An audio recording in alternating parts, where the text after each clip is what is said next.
Rain pounded the Gothic windows of Briarfield Manor with the insistence of a ghost demanding attention. Elias Cartwright adjusted his glasses and leaned over the yellow document spread across the library's massive oak table. The fire cast dancing shadows across the spines of the leather volumes, turning the vast room into a shadow theater. He had been living in this gloomy estate for 3 months now, studying the genealogy of the Ashbourne family for Victoria Ashbourne, the last representative of the ancient line. The woman, at 70, looked like a faded flower of aristocracy, graceful but fragile, with eyes the color of the winter sky, in which anxiety flickered whenever the conversation turned to family history. Mr. Cartwright. Her voice always sounded a little broken. I want to know the truth about my ancestors, the whole truth, whatever it may be. Elias knew there was more to the words than just curiosity. Every old family has its skeletons in the closet, but in the case of the Ashbournes, he sensed something particularly sinister. While sifting through parish records from the 1920s, he came across an oddity. Albert Ashbourne, Victoria's grandfather, had married Eleanor Graves in 1923. But church records showed the ceremony had taken place twice, first in January, then again in March of that year. Why? Elias put the document down and reached for the next folder, but his fingers encountered something hard. Behind the stack of papers, in the far corner of the drawer, lay a small brass key darkened by age. Engraved on it was the letter E in an ornate script. Curiosity overcame caution. Elias began methodically examining the library, looking for a lock that would fit the key. Behind the bookcase containing the Dickens and Thackeray collections, he found a barely noticeable crack in the oak panel. Pressing it, he heard a soft click as the panel slid aside, revealing a narrow passage. The air in the secret room was stale and heavy with the smell of old paper and something else, a sweet, sickening scent that made Elias wince. He turned on his phone's flashlight and illuminated a space the size of a small storage room. What he saw made his blood run cold. The walls were covered with photographs, dozens of black and white snapshots from over the years. Some showed smartly dressed men and women at lavish parties, others the same people in very different circumstances, tied up, bloodied, dead. A dusty Remington typewriter stood in the corner, and next to it, a neat stack of yellowed sheets of paper. Elias picked up the top sheet with trembling hands. Protocol number 17, March 15th, 1924. Target, Margaret Whitney, 28, heiress to the Whitney textile empire. Method, strangulation. Motive, refusal to participate in a deal with factories in Manchester. Perpetrator A.E. Witnesses, E.G. R.B. Initials, A.E. Albert Ashbourne, E.G. Eleanor Graves, R.B. Someone else whose identity remained a mystery. Elias leafed through the notes, and each new page revealed an increasingly horrific picture. The Ashbourne family wasn't just rich. They systematically killed competitors, undesirable business partners, anyone who stood in their way of power and influence. The murders were disguised as accidents, suicides, illnesses, perfect crimes, planned with surgical precision. Protocol number 23, November 2nd, 1924. Target, Thomas Harrington, banker threatening to expose loan fraud. Method, staged automobile accident. Perpetrator, R.B. Special notes, body burned beyond recognition. R.B. This mysterious figure appeared again and again. According to the records, he was the main executor, the one who brought Albert and Eleanor's plans to life. Suddenly, Elias heard the creaking of floorboards upstairs. He froze, listening. It was late. Victoria should be asleep. Another creaking, this time closer to the stairs. He quickly photographed a few documents, carefully returned them to their place, and climbed out of the secret room, sliding the panel. He hid the key in his pocket. When he went up to his bedroom, on the second floor, the hallway was empty and quiet. But by the door of his room lay a white envelope without a signature. Inside was a photograph, the same one he had seen in the secret room. It showed Albert Ashbourne, an elegant man in his 30s, standing next to the body of a woman in an evening gown. Her eyes were wide open, and there were marks on her neck that she had been strangled. On the back of the photograph, someone had written in his hand, "Some secrets are best left buried, especially if you want to see the morning." Elias spent a sleepless night pondering his discovery. By dawn, he had made a decision. He needed to learn more about Eleanor Graves and the mysterious RB. But most importantly, he needed to find out who else knew about the Ashbourne family secrets and was willing to kill to keep them. Victoria looked particularly pale at breakfast that morning. Her slender fingers trembled as she raised her cup of tea to her lips. "I hope you slept well, Mr. Cartwright?" she asked without looking up. "Thank you, yes," he lied. "By the way, could you tell me more about your grandmother, Eleanor?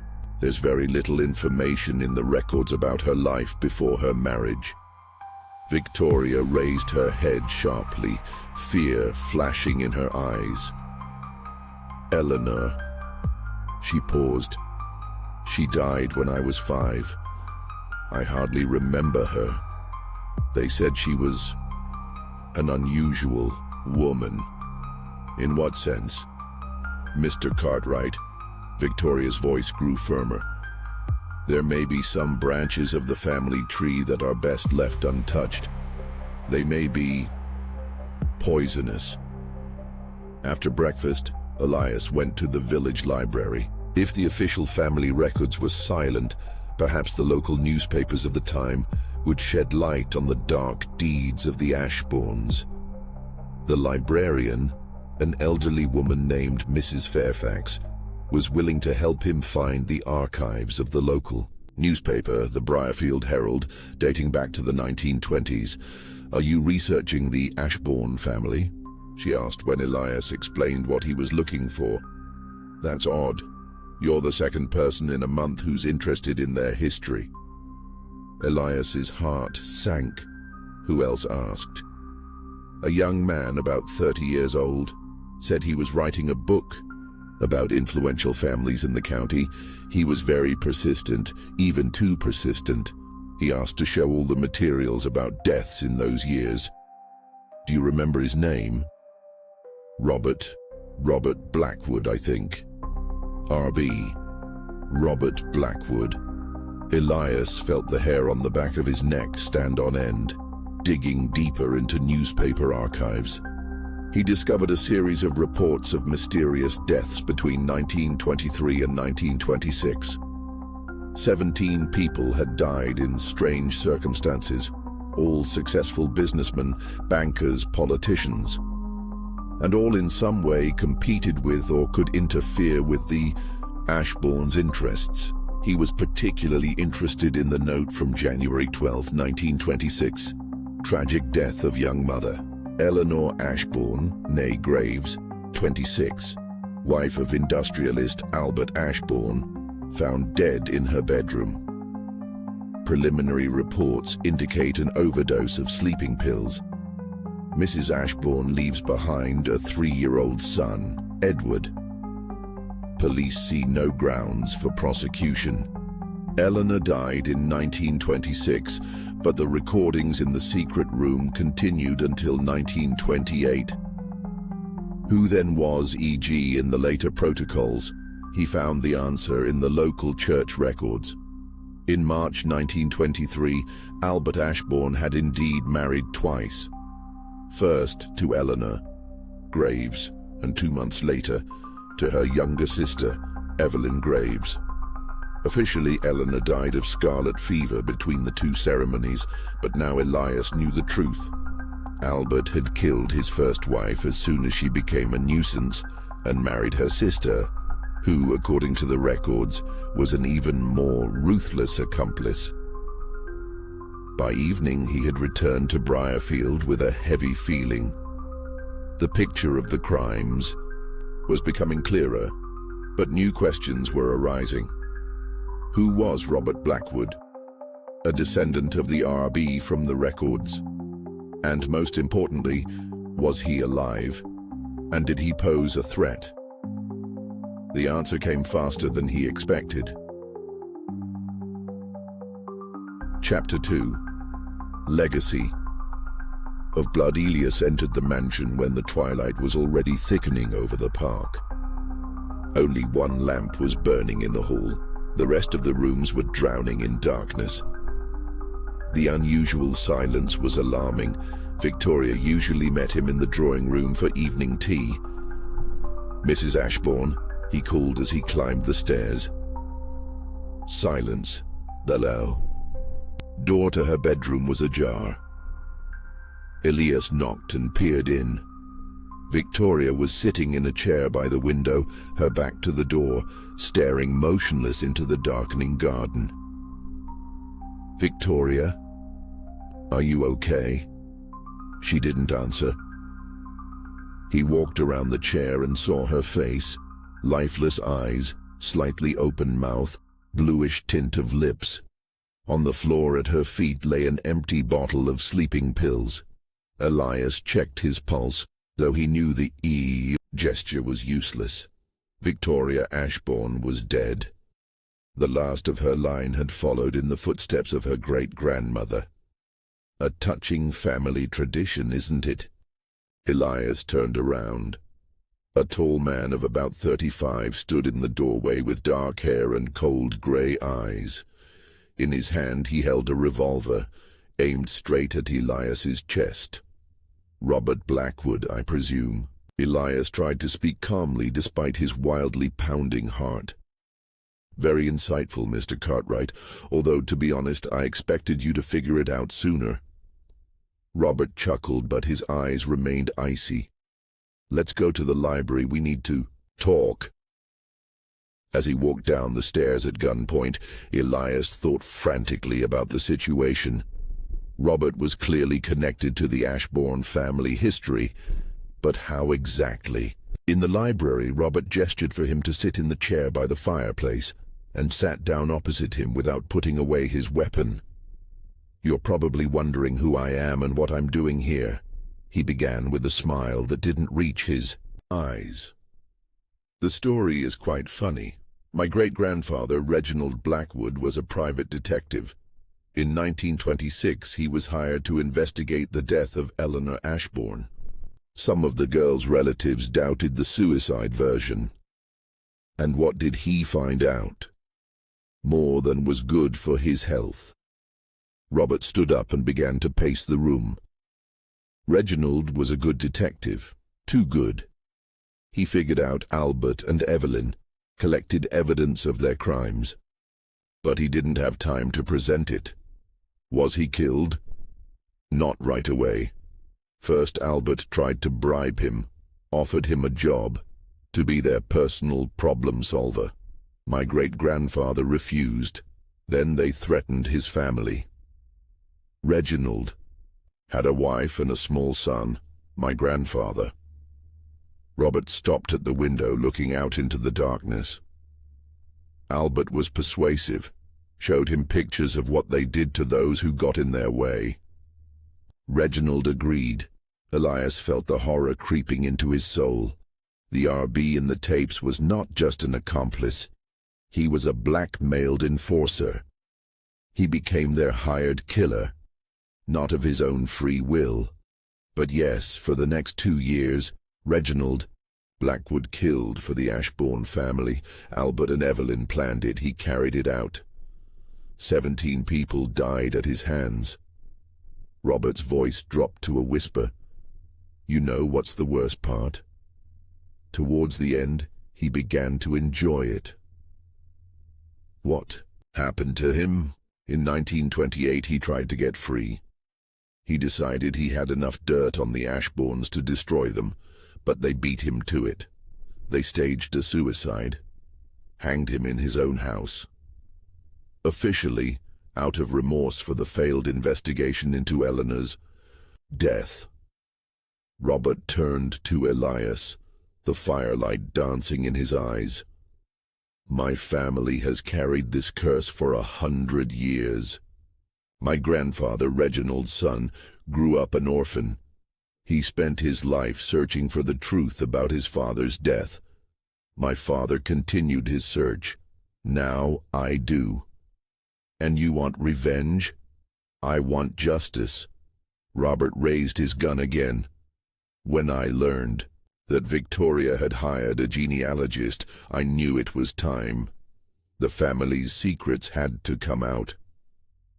But why kill her? She was not guilty of the crimes of her ancestors. You weren't? Robert laughed bitterly. Mr. Cartwright, have you thoroughly studied the family's financial documents? Elias was silent, concentrating on the genealogy and only skimming the financial papers.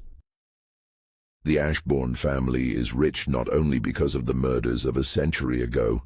Victoria has continued the tradition in her own, more sophisticated way.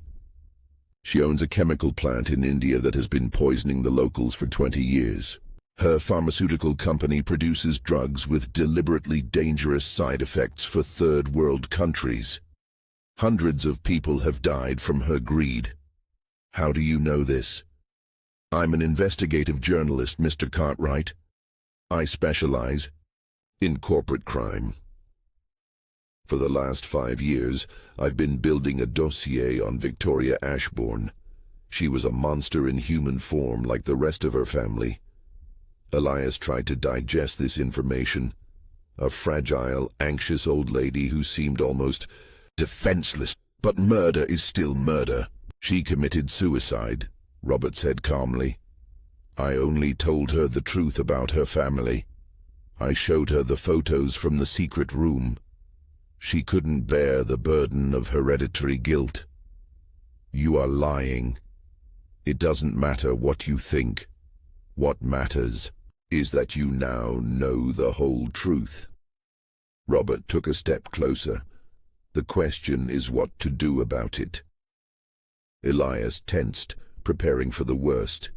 But instead of firing, Robert laid the gun on the table. I'm not a murderer, Mr. Cartwright. Unlike the Ashbournes and my great-grandfather, we have a choice. We can break this vicious circle. What do you suggest? Reveal the truth. All the documents from the secret room, all the evidence of the family's crimes, both past and present. Let the world know what the Ashbourne family really was. Elias looked at him, thinking. Robert was right. The truth had to come out. But something was bothering him. How did you find out about the secret room? From Victoria. She told me about it before she died. She said that my grandfather always warned me that if family secrets ever came to light, the evidence had to be destroyed. And why didn't you destroy them? Robert smiled, and the smile seemed familiar to Elias. Too familiar. Because this evidence is my insurance. Suddenly it dawned on Elias. The initials RB were in the later entries. Reginald Blackwood couldn't have left them. He died in 1928. So someone had continued to keep records in his name. You lied to me, he said slowly. Your great-grandfather was not a victim. He was a full partner in the Ashbournes. Robert's smile widened. Very well, Mr. Cartwright. Yes, Reginald Blackwood was not a blackmailed executor. He was an equal participant in the business. 1/3 of all the Ashbourne family income went to him. And after Albert and Evelyn died, in the 1940s he became the sole keeper of their secrets. Then why did he die? Who said he was dead? Robert laughed. Reginald faked his own death when he realized the police were beginning to suspect a connection between the murders. He disappeared, leaving his son with a new name and the legend of an innocent detective father. Elias felt the ground slipping out from under his feet.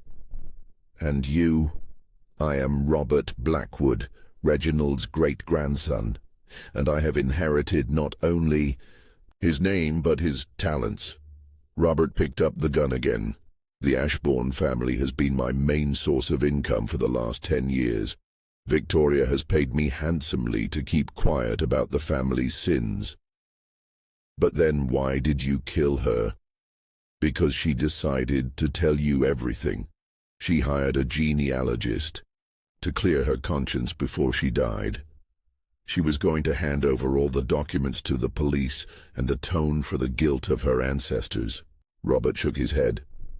Stupid old woman. How can you atone for 100 years of murder? Elias realized he was trapped. Robert had no intention of revealing the truth. He wanted to hide it. And the only witness who could tell everything was himself. What are you going to do? The same thing my family has always done. Solve problems.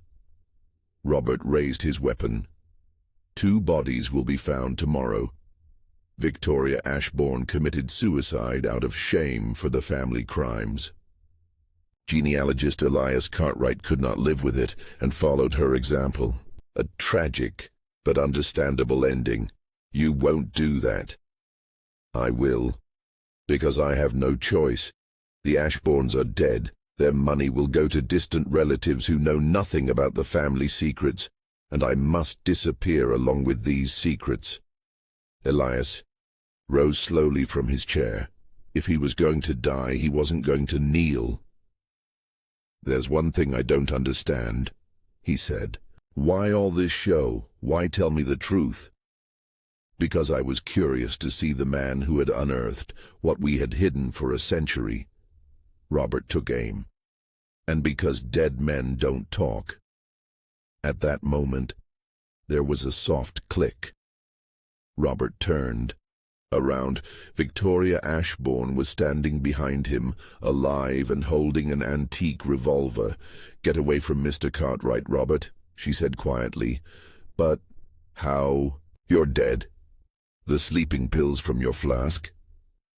Victoria smiled weakly.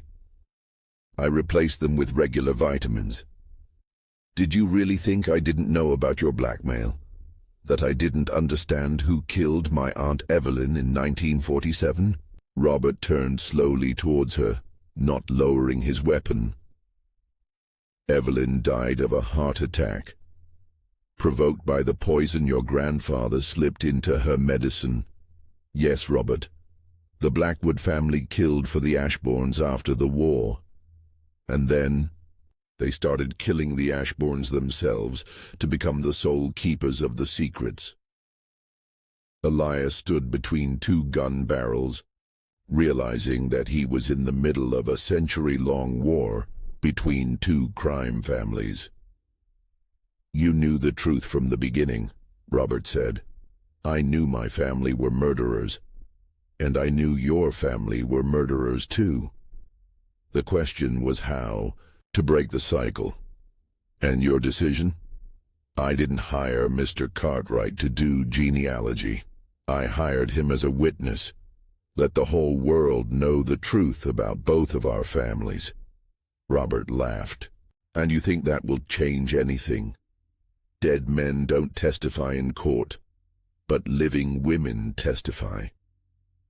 The shot rang out deafeningly in the confined space of the library. Robert fell, dropping his gun.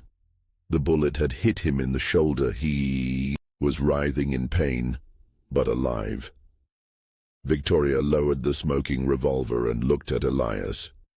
Mr. Cartwright, could you call the police? I am prepared to testify about everything I know about the crimes of the Ashbourne family and the Blackwood family. It is time to put an end to this nightmare." Elias looked at her with disbelief. Something about this scene was wrong, too theatrical. "Victoria," he said carefully, "if you knew about Robert from the very beginning, why all this drama?" She didn't answer right away, still holding the revolver at the ready. Robert was groaning on the floor, pressing his hand to his wounded shoulder. "Because I needed an independent witness," she finally said. "Someone who would reveal the truth themselves and be able to confirm it in court. But you could have just told me everything from the beginning, and you would believe me." Victoria smiled sadly. The ravings of an old woman about century-old murders.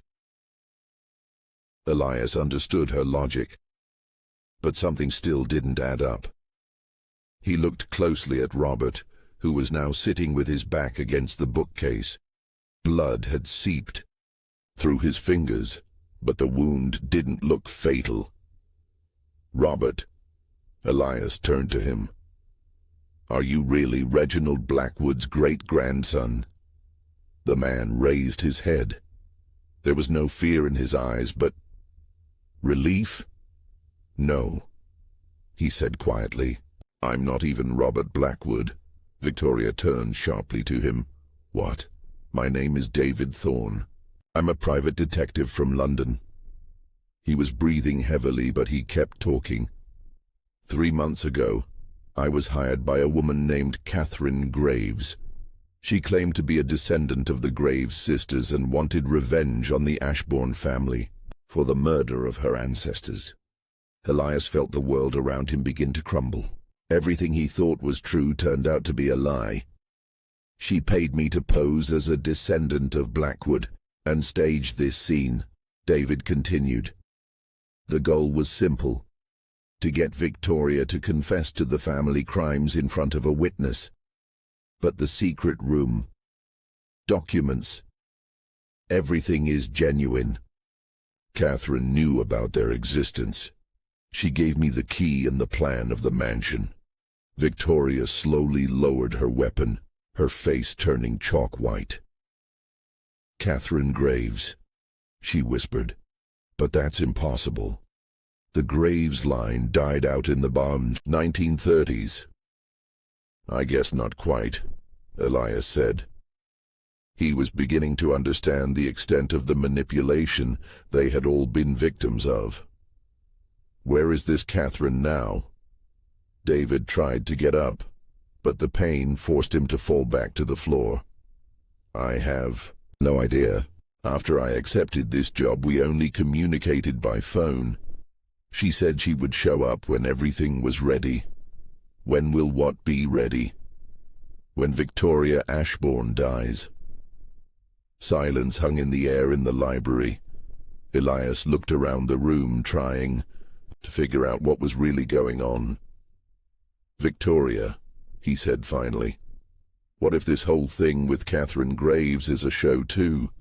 What if David is lying?" She looked at him in surprise. "Do you think I set all this up, and you set it up?" A long pause. Victoria walked slowly to the fireplace and placed the revolver on the mantelpiece. "Mr. Cartwright," she said in a tired voice, "I'm dying. Pancreatic cancer, stage 4. The doctors give me 3 months at most." "That's why you hired me?" "So I decided to clear my conscience before I died, but not in the way you think." She turned to him. "I am not the descendant of murderers, Mr. Cartwright. I am a murderer myself." Elias froze. David stopped moaning and listened carefully. "In 1987, my uncle Edward, the last direct heir of Albert Ashbourne, decided to tell the truth about the family. He was old, ill, and his conscience was bothering him.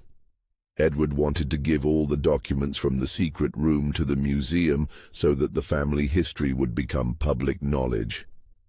"And you stopped him?" "I killed him." Victoria's voice was even almost indifferent. I put digoxin in his heart drops. The overdose looked like natural death from heart failure. But why? You said you wanted the truth to come out. Victoria laughed bitterly. Because I'm not Victoria Ashbourne. My name is Catherine Graves, and I'm the great-granddaughter of Eleanor Graves, Albert's first wife. The world turned upside down completely. Elias sank into a chair, unable to stand. Have you been lying all this time? I wasn't lying. I was playing a role. Catherine came closer. The real Victoria Ashbourne died in 1987, along with Uncle Edward. I killed them both and took her place. For 37 years I lived in this house, studying family papers, plotting my revenge. But why such complications? Why hire me and David? Because simple revenge didn't suit me. I wanted the truth about the Ashbourne family to be known to the whole world. And for that, I needed independent witnesses. David tried to get up, holding onto the bookshelf. So, the woman who hired me, it was me. 3 months ago, when I learned of my diagnosis. Catherine smiled. I hired you under a false name, gave you a legend about the Blackwoods, and sent you here to play the role of an avenger. Was the role of the genealogist a performance for me too? Elias asked. No. You really should have found the secret room and studied the documents. But I was counting on David's presence, forcing you to dig deeper, to look for connections between the past and the present. Elias tried to process what he had heard. The woman he knew as Victoria Ashbourne was actually Catherine Graves, a descendant of the Ashbourne family's victims who had spent 37 years plotting an elaborate revenge. So what now? He asked. Now you call the police and tell them everything you've learned. About Albert and Evelyn Ashbourne's crimes, about the real Victoria and Edward Ashbourne being murdered in 1987, about me. Catherine sat down in the chair opposite. You have evidence. You have the documents from the secret room. You have Mr. Thorne's testimony. And you? And I will finally calm down. The truth will prevail. The guilty will be punished, and the victims will receive justice. Even if it takes 100 years. David, still holding his shoulder, looked at Catherine. Do you understand that you are facing life imprisonment? I'm in danger of dying of cancer in a few weeks. She shrugged. Prison or hospital, what difference does it make? Elias took out his phone, but did not dial the number right away. Catherine, one last question. Did you really kill Victoria and Edward Ashbourne? She looked at him for a long time, then nodded slowly. Yes, and I don't regret it. They were the last representatives of the family of murderers. Their death was just retribution. What about the presumption of innocence? They personally didn't kill anyone. They knew about their ancestors' crimes and hid them. Edward himself burned several documents from the archives to cover his tracks. Victoria used the money earned from the blood for her own charitable projects, believing that it atoned for the family's sins. Catherine stood up and went to the window. But some sins cannot be atoned for, Mr. Cartwright. Some sins require retribution. Elias dialed the police number. While he spoke to the dispatcher explaining the situation, Catherine stood at the window and looked out at the garden, where the first stars were twinkling among the old oaks. When he finished the conversation, she turned to him. Thank you, Mr. Cartwright. You helped me complete my life's work. Catherine, he said quietly, what if we hadn't found the secret room? What if the plan hadn't worked? She smiled one last time. Then I would have told you the truth myself. before I died. But it's much better this way.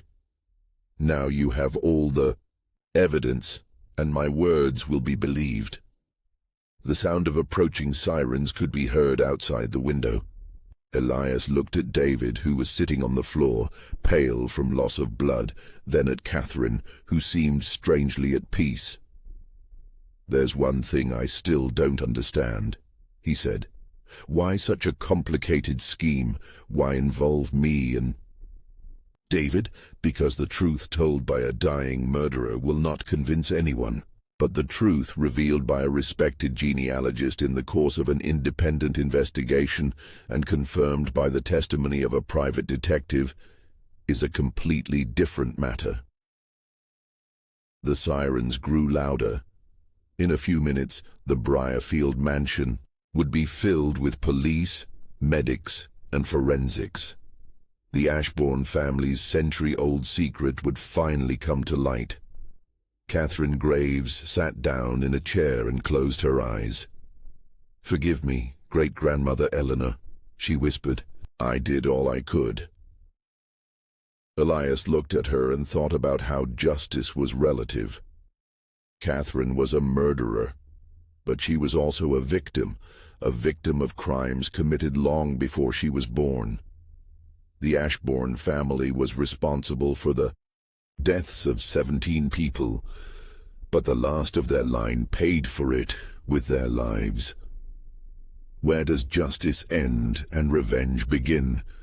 Where is the line between punishment and crime? The first police officers were already climbing the steps. Elias Cartwright was about to give the most important testimony of his life, a testimony that would close a century of murder, lies, and retribution. But he knew that this story would haunt him until the end of his days. Because in a world where justice comes after 100 years and the truth is hidden behind 7 seals, each of us can be a judge, a victim, and an executioner. Briarfield Manor was silent, awaiting the dawn. And in the secret room behind the library, yellowed documents silently testified that some secrets were indeed best left undisturbed.